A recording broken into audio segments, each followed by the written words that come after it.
This is Nikolai Levashov, a physicist before he immigrated from Russia. He calls himself a mind healer. And this is Isabel Pritchard. She has cancer. In desperation, her parents turned to Nikolai Levashov. Would you entrust your life or the life of your child to this man? Some say he looks more like a magician than a doctor. He says that by moving his hands over people, he can transform damaged cells into healthy ones. And he claims to have cured hundreds of patients. The parents of little Isabel Pritchard hope he's right. Isabel was born happy and healthy. Then at just 2 months, an ominous bulge appeared on her forehead. She became racked with pain. Her odyssey had begun. It was terrifying to imagine that there would be something in there, in her head, that was causing her so much discomfort.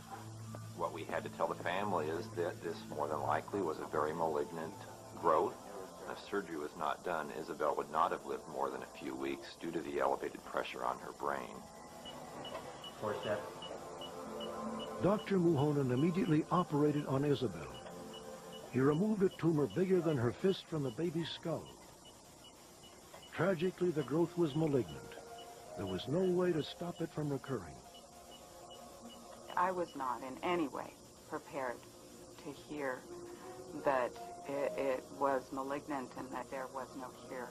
We were looking at having it at the outside a year with her. Twice more, Isabel's parents had to take her back for surgery, and each time the tumor reappeared. Finally, the Pritchards said enough. They decided to let nature take its course. I remember one day my 2-year-old saying to me, "Isabel, is she going to die?" And I said, "Probably." And she said, "Well, we just need a genie." Through her sister in San Francisco, Megan heard about Nikolai Levashov. He is rumored to have healed hundreds of people who suffered a variety of ailments. While he may charge as much as $300 per 15-minute session, he sometimes adjusts his fee according to his patient's financial situation. We can start. With Isabel near death, Megan hoped he would be their genie. After her first 15-minute visit to the healer, Isabel vomited and had diarrhea for a full day. Surprisingly, Nikolai was pleased. It's actually very good because it shows that everything is working. I needed to use the kidneys to get to the blood so the toxins were removed from her system. For 3 weeks, Isabel visited Nikolai every single day. Even when the Pritchards flew home to Iowa, the treatments continued, with Nikolai making gestures over the phone. The vomiting and diarrhea continued. I found it difficult to find any peace of mind in the fact that Isabel was vomiting and being sick, despite Nikolai assuring me that it was good. 2 months passed. The Pritchards received terrible news. The tumor had grown, and the pressure on her brain was threatening to kill Isabel. She must undergo surgery again. Isabel still had this massive brain tumor. Nikolai had indicated that he could help her. He had communicated those words to us. And of course my reaction is, well, prove it, show me. Had Nikolai sold them a bill of goods? The Pritchards held on to a faint hope that Nikolai could still help, just as he reportedly had helped in so many other difficult cases. Would Nikolai's treatment work on her? She did undergo a 4th operation to remove the mass that had regrown.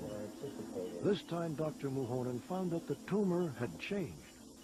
What we found inside the tumor was distinctly different from what we found at the time of the first 3 operations. I was surprised to see that this thing was not growing in such an infiltrating fashion as it had been at the time of the first 3 operations. But Isabel still wasn't out of the woods. Her pathology report revealed that cancer cells still remained. My husband and I called Nikolai after the surgery and indicated to him that there was still cancer. He told us not to worry. that now that the tumor was gone, that he could prevent it from coming back. The psychic healing continued in person and over the phone. 3 months after surgery, Isabel had another CAT scan.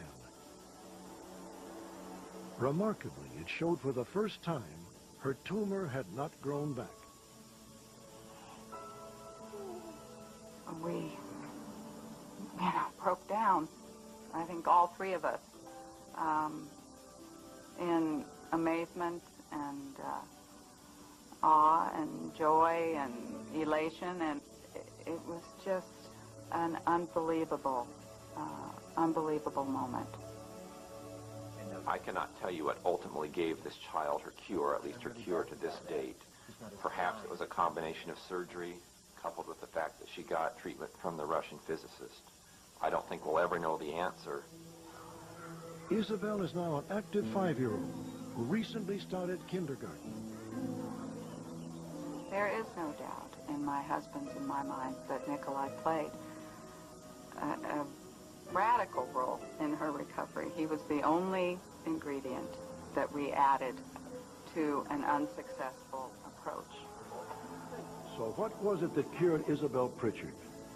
Is there some power that can't be explained by science? Or was it just coincidence? It is important to note the skeptics in the medical mainstream give Nikolai Levashov's methods little or no value. But Dr. Muhonen believes that Isabel is one of a handful of people in the world known to have beaten the type of cancer that nearly killed her.